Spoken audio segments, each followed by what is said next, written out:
জীবনানন্দ দাশের বনলতা সেন। হাজার বছর ধরে আমি পথ হাঁটিতেছি পৃথিবীর পথে। সিংহল সমুদ্র থেকে নিশীথের অন্ধকারে মালয় সাগরে অনেক ঘুরেছি আমি।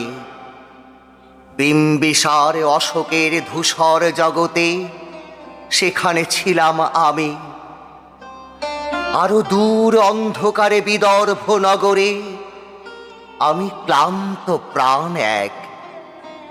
চারিদিকে জীবনের সমুদ্র সফেন আমারে দুদণ্ড শান্তি দিয়েছিল নাটোরের বনলতা সেন। চুল তার কবেকার অন্ধকার বিদিশার নিশা, মুখ তার শ্রাবস্তির কারুকার্য।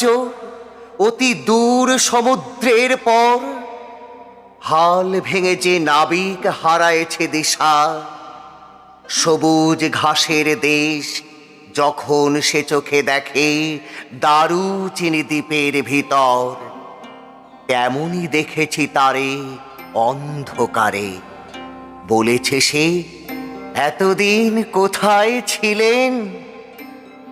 পাখির নীড়ের মতো চোখ তুলে নাটোরের বনলতা সেন।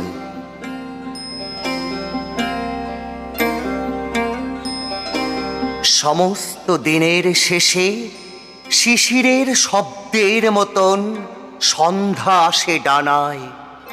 রৌদ্রের গন্ধ মুছে ফেলে চিল, পৃথিবীর সব রং নিভে গেলে পাণ্ডুলিপি করে আয়োজন।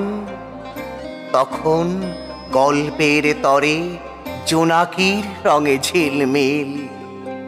সব পাখি ঘরে ফেরে, সব নদী ফুরায় এ জীবনের সব লেনদেন। থাকে শুধু অন্ধকার, মুখোমুখি বসিবার বনলতা সেন। নমস্কার।